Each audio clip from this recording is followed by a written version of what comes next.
I was starting to get up, open the tent up, get out and get ready to get on my day. And then it started raining.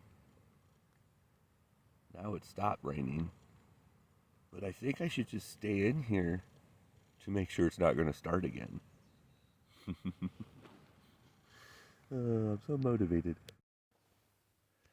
A lot of up and down so far today. 900 feet up in the first 2.5 miles, but a lot of flat ground too. So it goes like up real quick and then back to flat. Maybe a little bit of an incline sometimes on the flat that I don't even notice. But it's sprinkling. I don't know if you could see that. Looks like I keep missing it. I keep coming to areas that looks really wet, like the rock is wet and everything, and I haven't seen any good downpours or anything. You could kind of see there a little bit of the rain, but the sun's out at the same time, so it's clearing up. It was dark all around. I was a little worried for a second because I just met a guy yesterday at the general store that him and his buddies all got hit by lightning on Half Dome, and I think this was back in the 90s.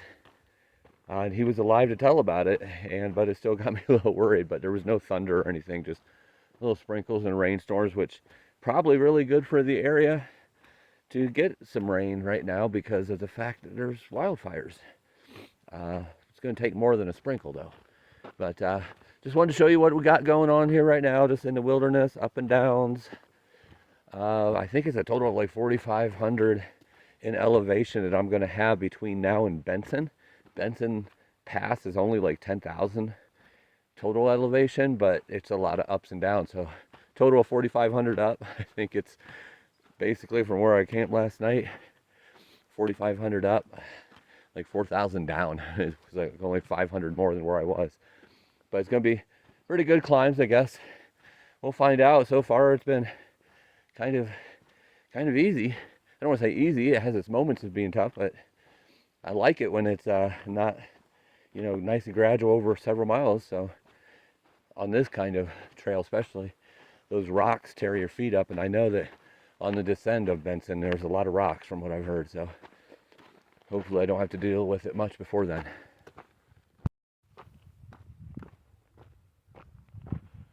Yosemite is looking a little clearer today.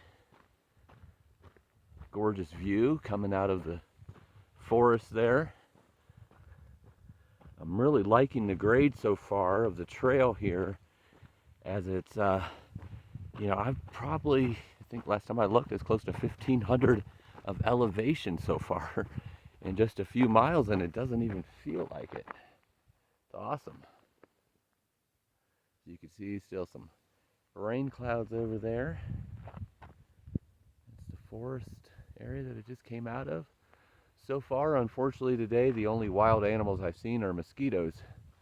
I mean, it was the perfect haven for like bears and deer and everything, just really deep and dark. But I haven't seen any yet, any wild animals. Not even a marmot yet. A few chipmunks, but I don't really count them because I see dozens and dozens every day.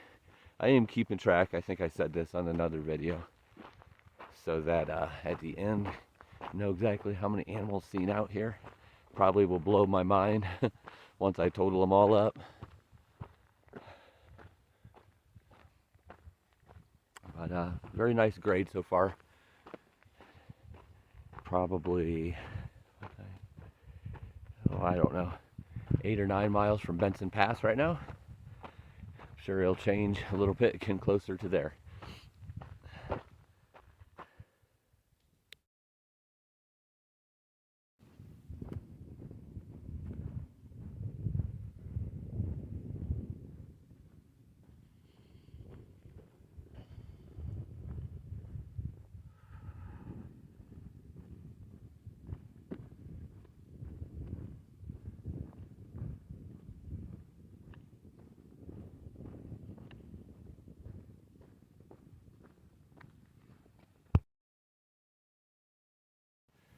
And I have no idea what this just was. I was just took a quick break on a rock, big rock, to eat some crackers and continue on. And this demon bee comes flying around my head. I've never seen anything like this. At first I thought it was a fly because it was a nuisance. And then I realized, well, this thing's about as big as a bumblebee, maybe bigger, but it's not acting like a bumblebee. I mean, I'm pretty sure I looked at its face and it was laughing. I'm pretty sure it had like a gold star on its chest. I've never seen anything like it. It was possessed. It was just like as fast could be, erratically flying and hitting my face, my body, just coming after me. I was swatting at it and missing it completely every time. It would not leave me alone. So finally I just packed up, took my crackers with me, ate them on the trail, and it followed me for probably at least a half a mile. I don't know what the heck that was, but it definitely got me in the back at least once, maybe twice. Again, I have no idea what that thing was. I don't know if a bee can get rabies. Obviously it can't. But it was definitely not acting like a normal bee. It was ticked off. So I'm going to look at the positive side of this and look at, well, maybe this bee was a good warning for me to leave that area. Maybe there was a panther there or a bear that was hungry and I just needed to get out of there and this bee was coming along to make sure I got out. That's the way I'm going to look at it, because this freaking bee was nuts. I just realized I said panther again. I don't know why I keep saying panther. Panther's like my favorite cat, Black Panther. They're just so sleek and beautiful. Mountain lions and cougars and pumas are all kind of the same thing, but a panther is part of the leopard family. So there are no panthers here. There's panthers in Florida. Maybe that's why it's stuck in my head, the Florida panthers. And those look like mountain lions, but usually people don't call panthers and mountain lions and cougars all the same thing. Mountain lions and cougars are the same thing, but whatever. I digress. I'm not meaning to say panthers. Not sure why I'm saying it.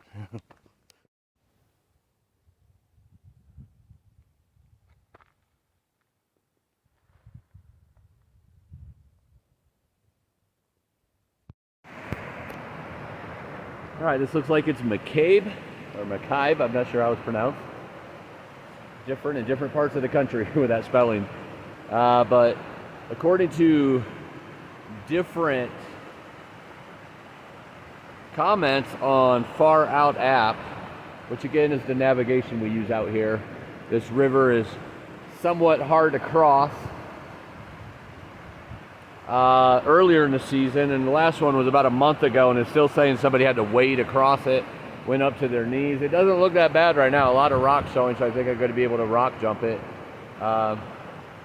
Definitely is flowing, has a little bit of a rush to it, but nothing bad. I'm pretty sure I could get across. Like right out there in that area, there might be some areas where the rocks don't really come close together. We'll find out. But first I'm going to eat a little lunch here. It's about 8.4 miles into it, 1,800 of elevation. The top of Benton Pass is another 10 miles, about 3,600 of elevation, and I think like 2,000 of descension. So we'll see if we make it on top of that or stop just short of it. But you know, that put right at 18 miles, so I'll probably go over and then find a campsite on the other side of it. Because, you know, except for my feet hurting, which they were hurting real bad when I started, saw these rocks from yesterday. It's really not that bad. I don't feel like I've done 1,800 of elevation today. So take a little break, eat some food, cross this river, and continue on. It looks easier than it is with all the rocks showing, because there are a lot of loose ones that as soon as you step on it, they start moving on you. But I made it across. Just had to take my time.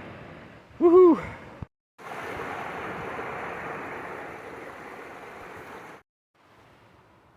So that shoe, I come to a second river crossing. This one is nowhere near as good as the first. The rocks only go halfway across.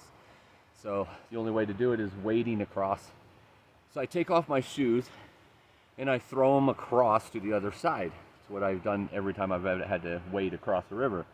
Well, the first one clears it by 20 feet. The second one gets caught on a branch, falls down into the river, starts floating with the rapids. Luckily, a shoelace gets caught on a twig right before it's probably long gone. So I scurry across, which isn't easy because those rocks are very slippery. It's like ice. I was forgetting at the moment that I can't swim. I'm like, I got to get across. I got to save that shoe. I can't walk without that shoe. So I get over there, take the backpack off real quick, get in there and able to get it pretty quickly. So here it is. It's very, very soaked, but at least I have the shoe. And now I'm going to figure out what to do to get it to dry, because I got to keep going, so I might just wear sandals and walk on and hope I don't hurt myself on any rocks, and then once that dries, put it back on. Another fork in the road, but this time we have a PCT logo in the tree. That's not mighty nice because sometimes it's just not obvious with their signs. And here I am, yup, flip-flop hiking, waiting for one of my hokas to dry because it is soaked. So let's hope this goes pretty good. I got 10 miles to Benson. I'm sure he'll be dry before then, but hopefully as smooth as trail as possible. Got to do what you got to do to keep the show going. Right there, my wet shoe is just hanging. Keeps brushing up against my forearm. It is soaked. We need to get out of these woods and out in the open air where that sun can dry it out a little quicker. It's not even quite noon yet, so the hot part of the day is still to come. So I'm comfortable and confident, I should say, that it's going to dry. I just hope it dries quickly so I could put it back on, because it's going to be a lot more comfortable than the sandals or flip-flops, I would think. I am a beach bum. I am kind of used to this, and a lot of this trail is sand, so this would be a good time to have the sand. But we'll see what happens. For now, journey on, my friends.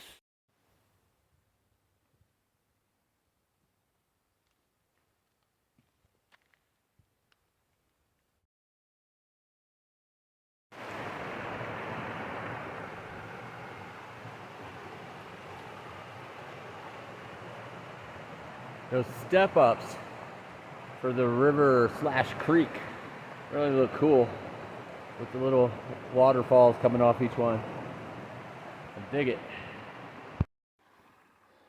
Well, been hiking for about 2 miles in flip-flops. As long as you go slow, it's not too bad. I had one little slip, and it was my fault. I looked up as I was walking at a view, and I slipped and rammed my toe into a rock, as you can see. Here I am in another water crossing, but I don't have to change my shoes at least this time. Don't have to throw shoes. I don't think I'm ever going to throw my shoes across the river again. I think I'll just tie them to my backpack or something. But, alright, let's try across this, and hopefully those shoes will get dry quick, or that shoe, I should say. Well, that was an intense climb. About 3 miles, a little less, maybe 2.8. 1,000 feet of elevation. But it seemed like most of that elevation was all like in the last, I don't know, half mile or mile. Just switchback after switchback. Still in my flip-flops. So that's going to be part of the journey now, is that I walked 3 miles in flip-flops. Let's check this out. The bottoms are dry. The tops are wet. The insides are wet. Yep. I think I still need to go flip-flops a little longer, because they're pretty soaked. I don't mind being a little damp. They could dry out as I walk, but the soaked, not so good. In the forest right now.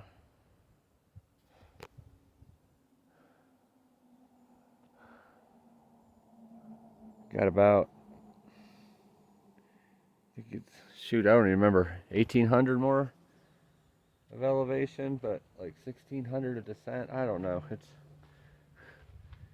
just a lot of up and down. 8 more miles, which doesn't even make sense because I went 3 Should be down to 7 miles. I'm telling you, man, anytime there's switchbacks, far out is not accurate.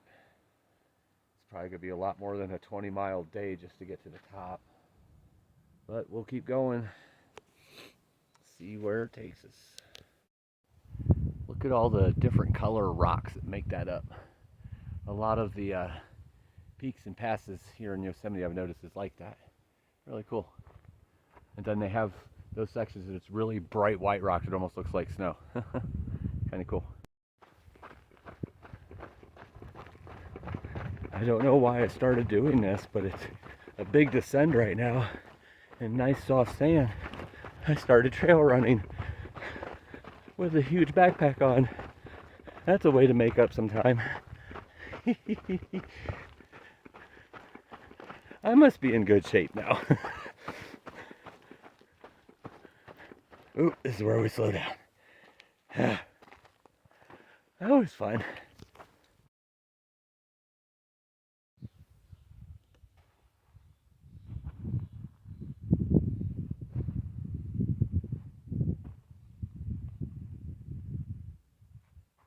And this here is Miller Lake.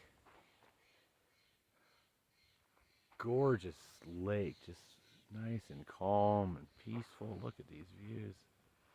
Beautiful. Nice little spot to just relax and unwind a little bit right before heading up Benson Pass, even though it's still a few miles away. It's gorgeous. Little beach here, and of course a log so I can sit on.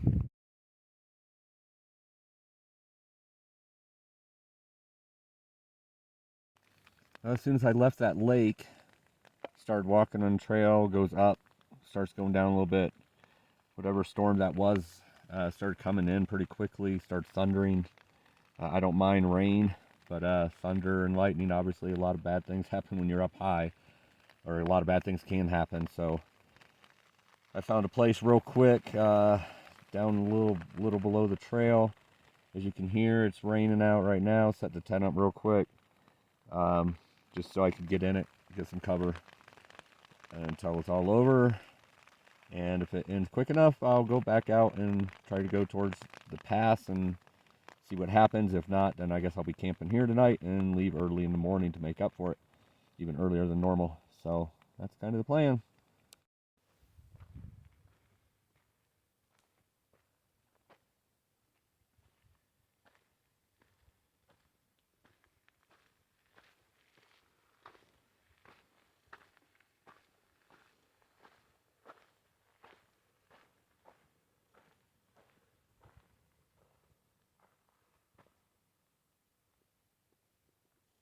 So the rain finally stopped. Hopefully the sun's going to come out, because I made a decision. I don't know if it's the right decision. We're going to find out, because I set my tent up in some random spot when it started thundering. It was wet. It cooled down quite a bit. So after the rain finally stopped, I decided, if I go about 2.5 miles down the trail, gets me closer to the pass where I can do that in the morning. There's a water source real close by, so I'll have water. There is no water source where I just was. I'll leave I put my tent on the outside of my backpack, not in the cover, so it will have a chance to dry. I figure, that way it'll dry out. I'll get there, it's about 4:45, so I'll get there like 5:30, 4:45. Have plenty of time for it to dry out. Hopefully the sun will start peeking out here, and that's the plan, because my feet are wet, my clothes are a little wet, the tent's wet, my shoes are still wet, or my other shoes wet now. The other one started to dry out, but beautiful views though. So that's the plan. So I'm going to truck on. Oh yeah, and it's downhill, most of it, so it'll be a little warmer down there as well. So that's the plan, and see what happens from there.